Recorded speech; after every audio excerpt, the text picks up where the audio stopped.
Vamos lá.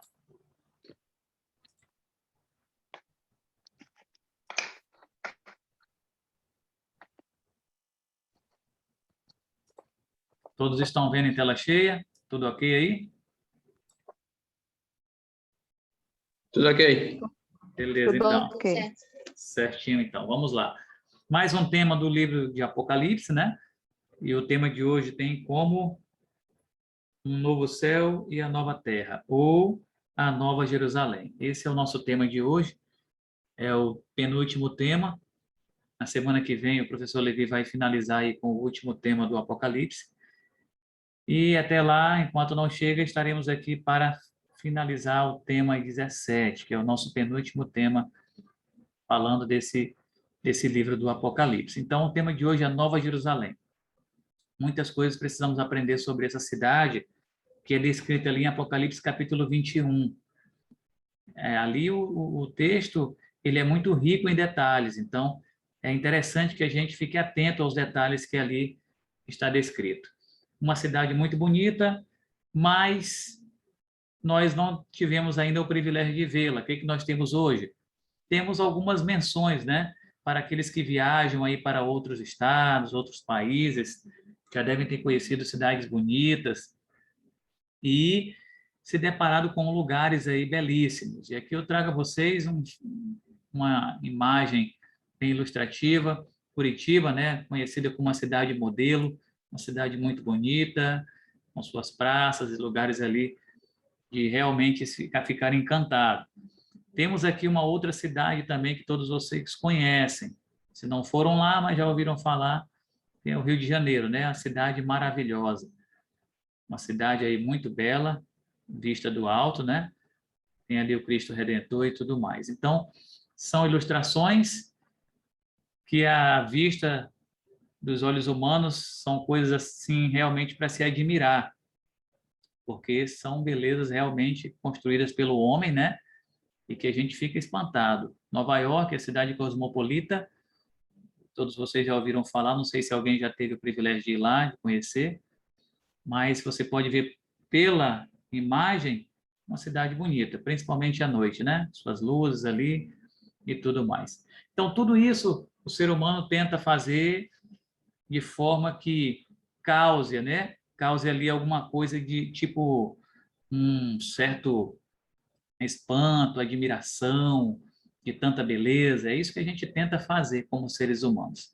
Mas nada que haja na Terra feito pelas obras humanas pode ser comparado ao que Deus tem preparado para nós. Então, é essa ideia que o Apocalipse traz através do capítulo 21. E eu queria ler com vocês aqui uma promessa que foi feita pelo próprio Jesus. Está lá em João capítulo 14, versos de 1 a 3. Quem sabe alguns de vocês podem conhecer essa promessa. Eu queria iniciar com ela, tá ok? Quem poderia ler, por favor? Temos um voluntário ou voluntária que se sinta à vontade em ler.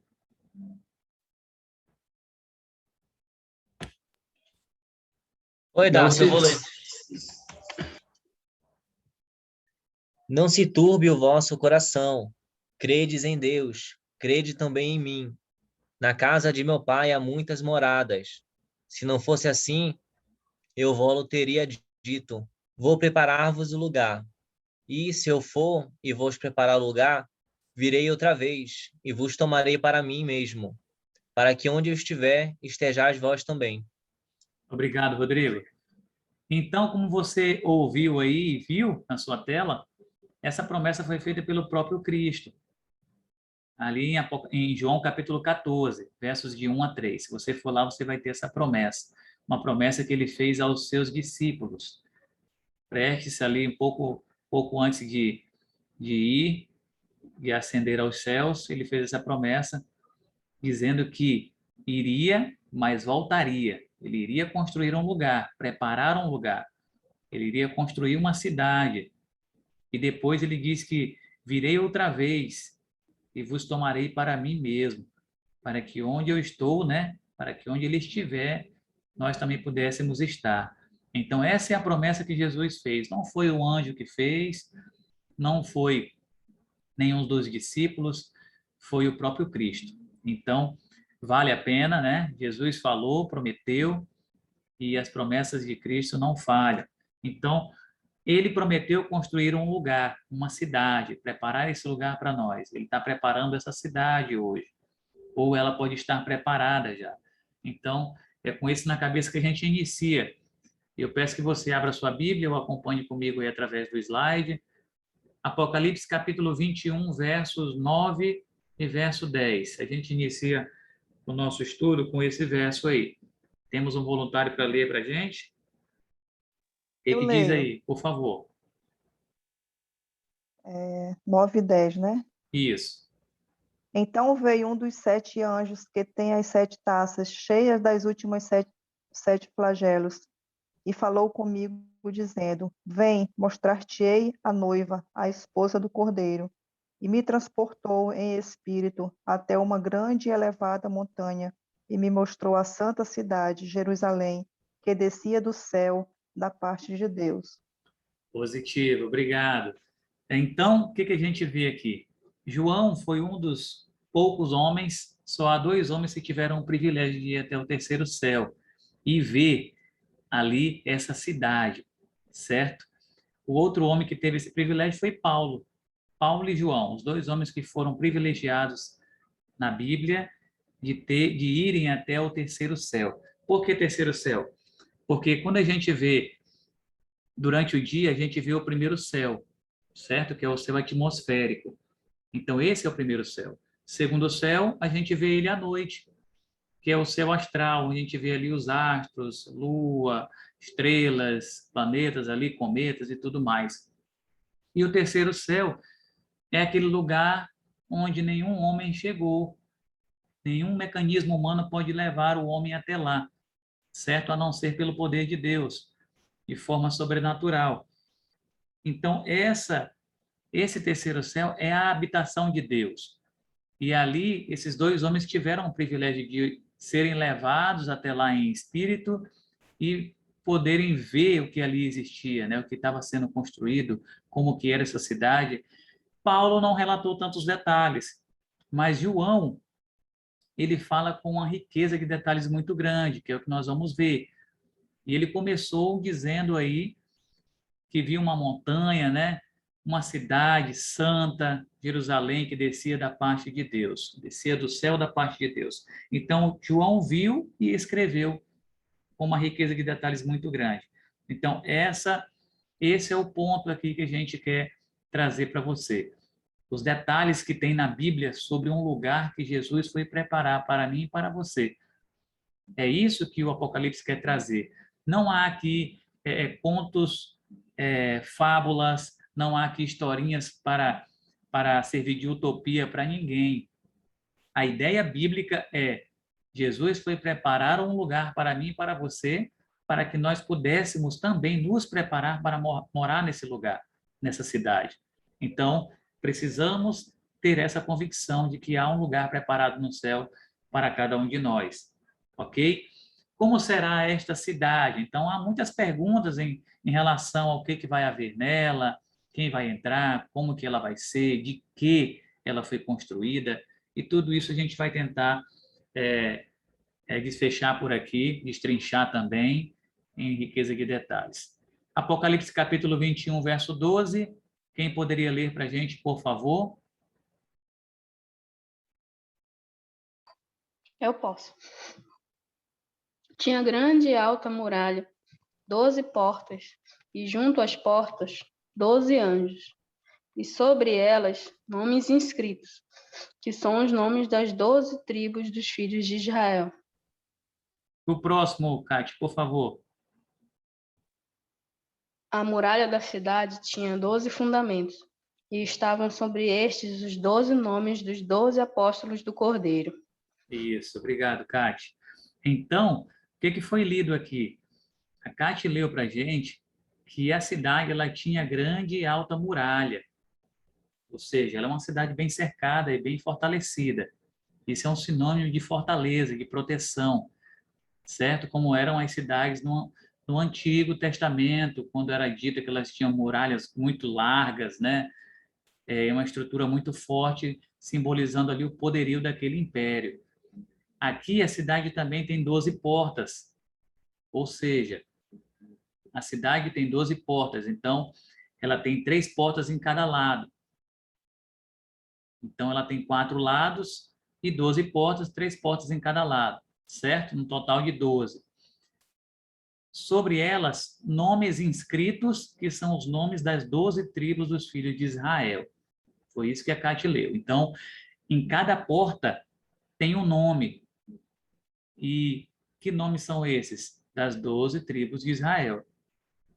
Aí vocês vão lembrar do nome de cada tribo lá, Benjamim, Assé, Judá, e a lista segue. São 12 tribos, são os 12 filhos de Israel. O que isso aqui significa?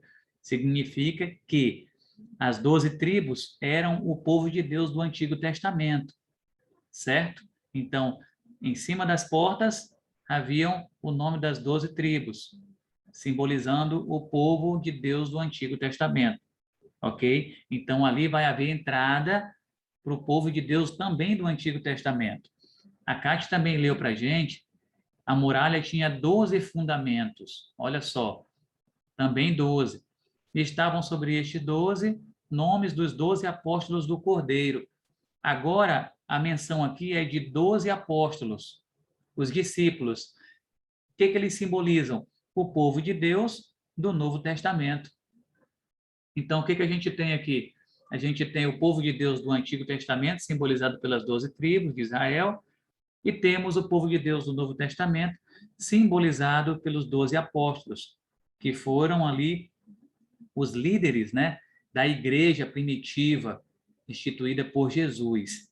Então, é esse simbolismo que tem. Vai ter entrada para todos, tanto as pessoas do Antigo Testamento como do Novo, porque todos são um povo só, um povo de Deus, mesmo que tenham vivido ali em tempos diferentes, ok?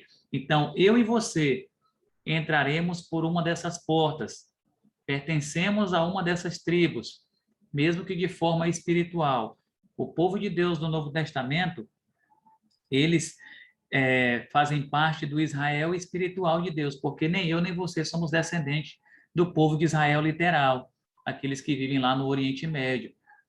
Nós temos uma outra linhagem, né? Mas mesmo assim, Deus nos incluirá mesmo como gentios em seu povo, colocado o nome de Israel espiritual. Nós fazemos parte desse povo. Então, entraremos por uma das portas.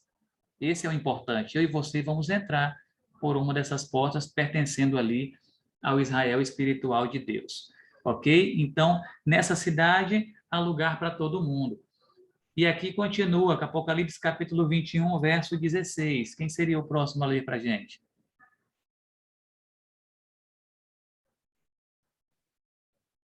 Eu leio. Por favor. A cidade é quadrangular, de comprimento e largura iguais, e mediu a cidade com a vara até 12.000 estádios. O seu comprimento, largura e altura são iguais. Opa, obrigado, dona Aliciene. Então, a cidade é quadrangular. Ela é um quadrado, né? Largura iguais. Mediu a cidade com vara até 12.000 estádios. Para vocês terem uma ideia, um estádio, ele mede 183 metros. Um estádio, ele mede 183 metros, aliás, ok? Agora, conte aí, 12.000 estádios, sendo que um estádio é 183 metros. Então, você vai ter uma ideia do tamanho dessa cidade em quadrado, ok? E ali você vai ver que não precisa se preocupar com espaço, com lugar. Vai ter lugar para todo mundo. Vai ter espaço para todo mundo. Ah, hoje são 7 bilhões de pessoas, só hoje, vivas no mundo, atualmente. Mais de 7 bilhões. E o povo que viveu antigamente, que se salvaram também, são bastante pessoas. Mas, como foi dito, haverá lugar para todos, ok? Não há aqui uma limitação de espaço para dizer que também haverá poucas vagas no céu. Não, não existe isso. A ideia é que cada um tem o seu lugar. tanto o povo que viveu antigamente como o povo que viveu nos tempos de hoje, nos últimos tempos. Ok? Então, essa é a ideia. Há lugar para todo mundo. Quem pode ler o Apocalipse 21, verso 23? Eu leio. A cidade não precisa nem do sol, nem da lua para lhe darem claridade, pois a glória de Deus a iluminou, e o Cordeiro é a sua lâmpada. Isso mesmo, Mirna. Obrigado, hein? Olha só, outro detalhe, hein? O que está dizendo aqui a cidade? A cidade não precisa nem do sol, nem da lua. Para nós que vivemos hoje, que dependemos desses dois astros, né? Um para governar o dia e outro para governar a noite, é quase impossível imaginar um local, né? Um lugar onde não precise desses dois astros. Então, imagine você, né? Tendo que viver num lugar onde não será mais preciso desse sol escaldante, ok? Não será mais preciso. Por quê? A glória de Deus a iluminou e o Cordeiro é a sua lâmpada. Quando Jesus fala no Novo Testamento que ele diz que ele é a luz do mundo, é porque ele tem glória suficiente para iluminar qualquer lugar onde quer que ele esteja. A presença de Cristo será suficiente, ele é a lâmpada, né? Eu sou a luz do mundo. Então, eu e você não precisaremos nos preocupar com iluminação. Hoje a gente tem vários tipos de geradores de energia, né? Nós temos energia eólica, temos aí deixa eu ver, hidrelétrica e muitas outras. Mas lá no céu, nessa cidade, você não vai precisar se preocupar com essa fonte de energia, porque Cristo estará conosco. E não haverá mais trevas, ok? Lembrando que nós vivemos em um mundo cheio de pecado, e o pecado deturpou todas essas estações ali. Quando não é quente demais, é muito frio. Então, você tem lugares que precisam de ar-condicionado, como nós aqui do norte. Já tem outros lugares no sul, precisa de aquecedor. Então, você tem essa problemática, né?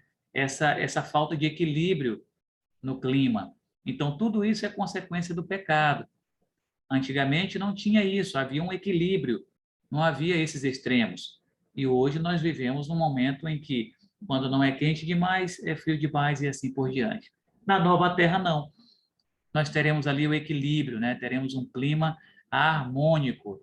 Será tudo melhor do que há nos dias de hoje.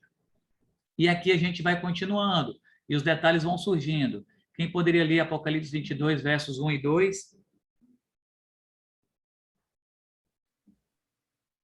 Eu leio. Por favor. Então me mostrou o rio da água da vida, brilhante como cristal, que sai do trono de Deus e do Cordeiro. No meio da sua praça e uma outra margem do rio está a árvore da vida, que produz 12 frutos, dando seu fruto de mês em mês, e as folhas da árvore são para a cura dos povos. Amém. Obrigado, dona Liciene. Então, olha só mais detalhes. Tentem aí captar os detalhes da passagem para que a gente possa ali tentar tirar o máximo que a gente puder ali de dúvidas, para no final a gente poder perguntar. Então, aqui, existe um rio da água da vida, ok? Existe um rio nessa nova terra da água da vida, brilhante como cristal que sai do trono de Deus e do Cordeiro. Ok. No meio dessa cidade tem uma praça, tá bom? De uma a outra margem do rio está a árvore da vida. Ok? Então, o que é que essa árvore da vida nos remete aqui? Ela faz alusão aqui. Alguns vão lembrar. Vocês lembram lá do Jardim do Éden? No Jardim do Éden, essa árvore estava presente, lá com nossos primeiros pais, Adão e Eva. E após eles pecarem, o que aconteceu? Eles foram expulsos do jardim e perderam o acesso à árvore da vida, certo? Aquela que simbolizava a vida eterna para eles. A presença da árvore era um simbolismo da vida eterna. Então, eles perderam esse acesso e perderam também a entrada no Jardim do Éden. Com isso, Deus tirou tanto a árvore como o Jardim do Éden daqui da terra. Ok? Então, o que acontece agora na nova terra, na nova Jerusalém? Teremos de volta, né? nos será devolvido essa árvore da vida. E então nós teremos ali a presença simbólica, não só da árvore, né? Dando ali uma ideia de vida eterna, mas como também do próprio Deus e de Cristo. Então, é mais a questão de um simbolismo, não que a árvore em si tivesse algo que nos desse a vida eterna. Quem nos dá a vida eterna é Deus, Ele que é a fonte de vida. Então, aquela árvore do Jardim do Éden, ela não perpetuava a vida de Adão e Eva. Não, era só um simbolismo de que enquanto eles fossem obedientes, eles poderiam ter acesso à vida eterna. Quando eles foram desobedientes, eles perderam acesso à árvore e, consequentemente, eles teriam que morrer. Assim acontecerá na nova terra, de forma diferente, certo? Quando a gente ressuscitar, como foi falado com o professor Levi na quinta-feira passada, de que quando a pessoa ressuscitar, o justo ressuscitar na primeira ressurreição, ele já ressuscita como? Imortal, com um corpo incorruptível, ou seja, ele não mais morre, ele agora passa a ser imortal. E ali, agora na Nova Jerusalém, lhe é devolvido a árvore da vida, simbolizando de que agora o homem viverá eternamente, ok? Com Deus, Cristo e seus anjos. Então, ela dá um fruto de mês em mês, certo? Olha só, dando o seu fruto de mês em mês, e as folhas da árvore são para a cura dos povos. Existem aqui algumas teorias com base nessas folhas, né, que servem para a cura. Aí alguns podem perguntar aí, professor Dácio, se lá no céu a gente vai estar ressuscitado perfeitamente, com corpo imortal, como pode agora ter uma árvore para a cura dos povos? Vai ter doença lá ainda, alguma coisa do tipo? Será que acontecerá isso? Claro que não. Se na ressurreição o justo ressuscitou imortal e com um corpo incorruptível, então não há mais doenças. Acabou. Aí eu volto ao que eu estava falando. É apenas um simbolismo de que enquanto estiverem ali, certo? Vivendo eternamente, num lugar perfeito, e aquelas árvores estiverem ali simbolizando que não haverá mais dor, não haverá mais doença, porque tudo já passou, as primeiras coisas se passaram. Essa é a ideia do Apocalipse. Por isso que nós costumamos dizer e relembrar, o Apocalipse ele é 95% do que você lê não se entende como se lê, porque se usa muito de simbolismo. Então, você precisa pesquisar um pouco mais a respeito do que ele está dizendo para ter essa certeza, né? Então, aqui eu trago para vocês de que a folha da árvore são para a cura dos povos. É um simbolismo de que enquanto as árvores estiverem ali, elas simbolizam uma proteção, apesar do próprio Deus e Cristo estarem ali. Então, é esse formato que a Bíblia usa para nos trazer essa segurança, tá ok? Então, a gente continua dando aí um vislumbre para que você veja. Claro que uma imagem bem tosca, né? Você pode ver uma árvore, provavelmente ela foi trabalhada desde o seu crescimento para que ela pudesse alcançar esse formato. Essa aqui é só para ilustrar a questão da árvore da vida, né? Que ela sai de uma a outra margem do rio, mas vocês podem ver que é uma ilustração. Essa outra também é ilustração, uma árvore muito bonita, aparentemente muito antiga, né? E é uma ideia que a gente tem de como possa ser. Claro que nada se iguala ao que está sendo construído, ao que já está construído no céu. Então, é só para você ter mais ou menos ali uma ideia do que possa ser, tá ok? Então, Apocalipse 22, verso 5, o que diz aí? Quem pode ler para a gente, por favor?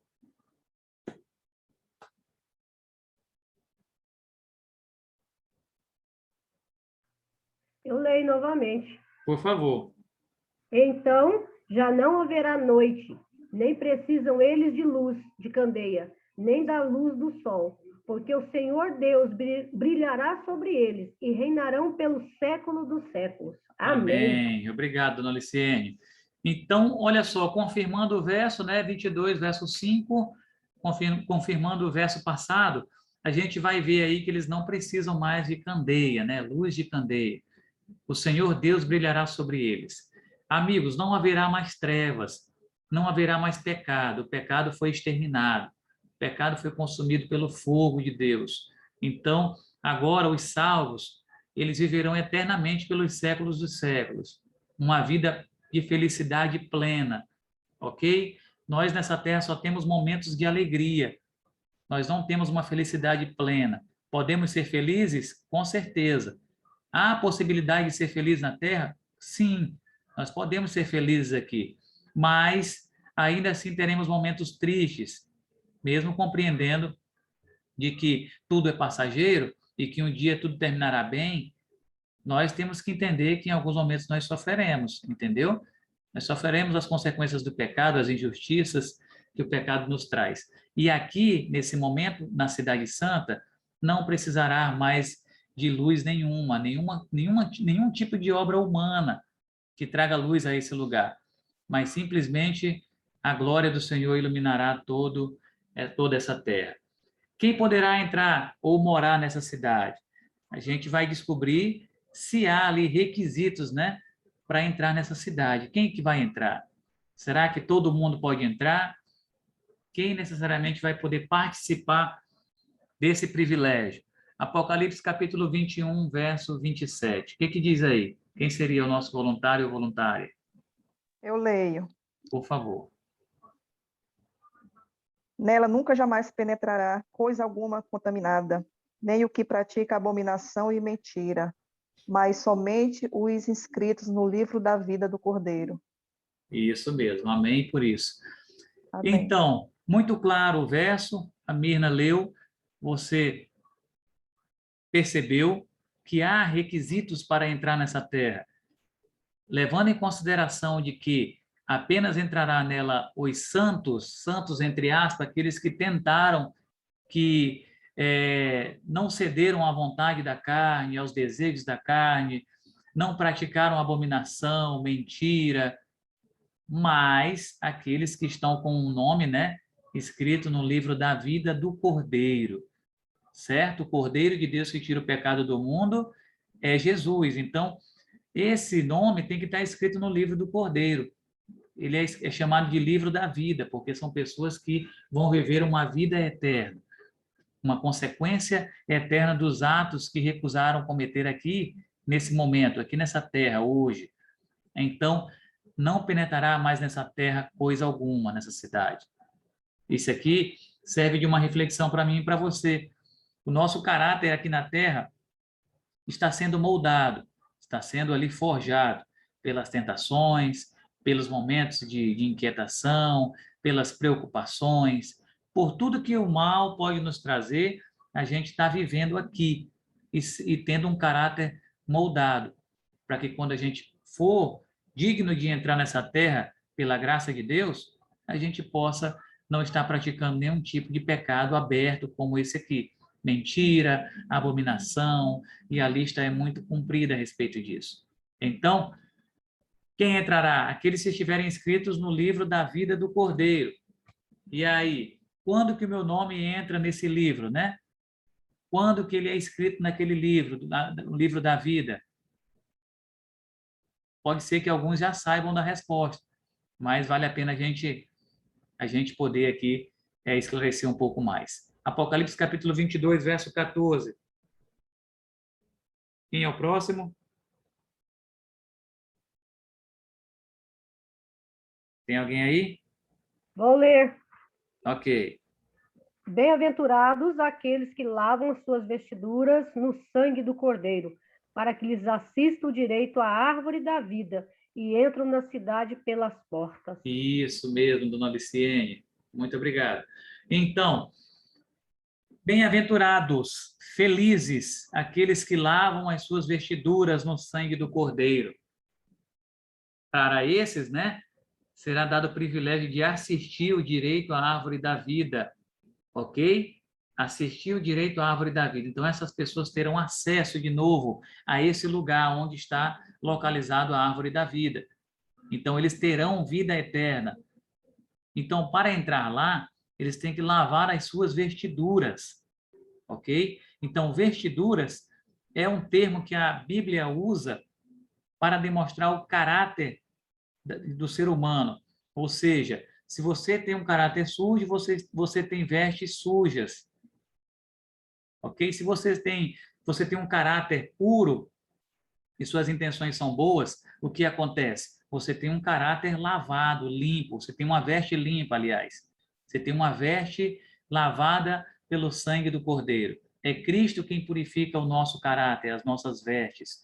Essa é a ideia. E você vai ver isso em diversas parábolas do Novo Testamento ditas pelo próprio Cristo, onde ele cita parábolas, ele fala uma em particular a respeito de um casamento, onde só entrava ali quem tivesse roupas preparadas para um casamento, para a festa.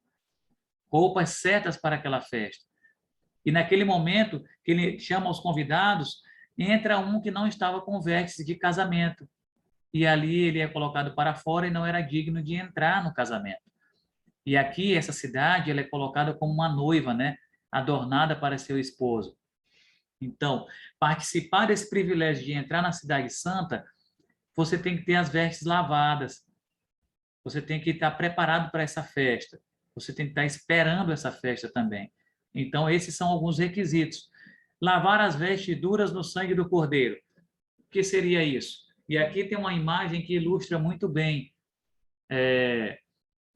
o próprio Cristo ali atrás, colocando a vestidura branca, né, sobre uma pessoa, dando uma ideia de uma pessoa que teve o caráter lavado, limpo, moldado, e foi achada digna, pela graça de Deus, de ser vestida com vestiduras brancas. E ela agora vai participar da festa, juntamente com Cristo e os demais convidados. Então, essa é a ideia. É Cristo quem purifica o nosso caráter. É Ele quem nos molda. É Ele quem nos transforma. Então, para ter essa veste lavada, o que é necessário? João 3,5, quem poderia ler? João capítulo 3, verso 5, o que diz aí?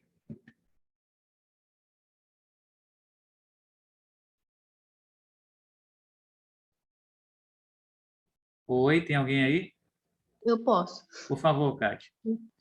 Respondeu Jesus: em verdade te digo, quem não nascer da água e do Espírito não pode entrar no reino de Deus.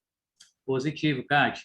Então, Jesus, numa conversa com Nicodemos, num dos encontros que ele teve com ele à noite, às escondidas, né? Nicodemos o procurou, e nessas conversas ele falou, em uma dessas conversas ele foi bem claro e franco com Nicodemos. Em verdade te digo, quem não nascer da água e do Espírito não pode entrar no reino de Deus. Então, qual seria a ideia aqui de vestiduras brancas ou lavar as vestes,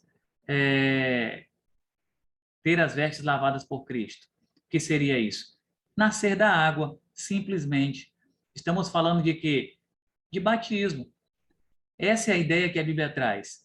Para que a gente possa fazer parte, ter o privilégio de entrar nessa cidade, se você tem a oportunidade de ser batizado, se você conheceu a verdade, se você foi ali, teve essa compreensão e foi levada a tomar essa decisão, você tem que ser participante desse batismo. Você tem que tomar a decisão por ele. Essa é a ideia. Quem não nascer da água e do Espírito não pode entrar no reino de Deus. Então, a gente é remetido aqui ao batismo. O que significa batizar? Mergulhar, imergir ou afundar. E nós temos aqui um simbolismo muito grande quando uma pessoa se batiza. Ela, ao se batizar publicamente, ela está demonstrando que ela tomou uma decisão por Cristo, certo? E outras pessoas estão vendo a decisão dela publicamente. As pessoas estão ali testemunhando de que uma pessoa entregou sua vida a Cristo, ok? Então, quando o pastor ou o líder religioso faz esse ritual do batismo, o que acontece? Ele imerge a pessoa na água, ok? E o que significa esse imergir, esse mergulhar? Quando a pessoa é mergulhada, ela, biblicamente falando, ela é sepultada juntamente com Cristo. Foi por isso que Jesus se batizou, para nos dar o exemplo. Apesar de não ter pecado, ele demonstrou que, pelo seu exemplo, todo ser humano deveria se batizar ao compreender as verdades bíblicas. e o momento em que estamos vivendo. Então, quando você é imergido, mergulhado nessa água, você é sepultado juntamente com Cristo. Nesse sepultamento, ao ser mergulhado, seus pecados são ali enterrados. Essa é a essência do batismo. Então, você é sepultado. E ali, seus pecados são sepultados e esquecidos, é o que a Bíblia fala. E quando você é trago de volta naqueles segundos restantes, onde você surge da água, ressurge ali, você simboliza também a ressurreição juntamente com Cristo, onde você ressurge para ser agora uma nova criatura. Essa é a ideia do batismo. Não é simplesmente entrar num tanque e ali você achou aquilo legal e não compreendeu as verdades e ali você vai se batizar. Não, o batismo ele tem um simbolismo e é uma coisa muito séria, porque Cristo se batizou dando-nos o exemplo e nós, quando somos batizados, somos sepultados juntamente com Cristo e ao ressurgirmos das águas, a gente ressuscita juntamente com Cristo para ser agora uma nova criatura. É isso que a Bíblia fala a respeito do batismo. E esse é um requisito para entrar nessa cidade. Não sei se você lembrou agora ou pensou, professor Dácio, e aquele ladrão na cruz, que foi lá crucificado juntamente com Cristo, e ali tinha um ladrão à direita e à esquerda de Jesus, e um deles blasfemava, e o outro pediu para que Cristo se lembrasse dele quando ele voltasse. E Cristo promete a ele realmente que ele estaria com ele no paraíso quando ele voltasse. O que acontece com ele? Ele não se batizou e a promessa foi feita a ele de que ele iria para o céu. E agora? Então você percebe que aquele ladrão na cruz, ele não teve a oportunidade de descer dali e poder se batizar, ok? Ele não teve essa oportunidade. Quem sabe, em outra circunstância, ele poderia tomar essa decisão e se entregar ao batismo e viver uma nova vida. Não foi o caso dele porque ele estava crucificado. Ele estava sob a lei romana, ok? Então, eu e você somos diferentes. Nós vivemos em circunstâncias mais favoráveis. Nós temos essa oportunidade. Eu e você temos essa oportunidade de se entregar ao batismo e ser participantes desse privilégio de entrar na Nova Jerusalém e participar ali de uma vida eterna, ok? Então, essa é a ideia. Apocalipse 22:17 faz um convite para mim e para você. Se você já é batizado, amém. O convite é para que você continue, reatando esse laço com Cristo diariamente por meio do estudo da Bíblia. Se você não é batizado, o convite é para que você venha, certo? E aceite a Jesus e se entregue e decida pelo batismo. E aqui diz o seguinte: o Espírito e a noiva dizem, vem. Aquele que ouve, diga, vem. Aquele que tem sede, venha. E quem quiser, receba de graça a água da vida. Então, essa é a água que Cristo quer nos oferecer. Meu amigo, minha amiga, você que está aí me ouvindo, esse é o convite que Jesus tem para você nessa noite, de que você entregue a sua vida a Jesus e decida, ao compreender as verdades bíblicas, decida pelo batismo. Alguns aqui podem se decidir pelo batismo, já ouviram muitas verdades e talvez possa pagar um preço mais alto, né? Alguns têm compromissos, outros têm seus negócios, mas cá entre nós, não compensa trocar uma vida eterna por alguns momentos, né, aparentes de alegria aqui nessa terra. Não compensa. É uma troca quase que injusta, ou totalmente injusta, melhor dizendo. Trocar alguns momentos de alegria e de prazer nessa terra não compensa perder a felicidade eterna, uma vida eterna com Cristo e os demais salvos de todos os tempos, ok?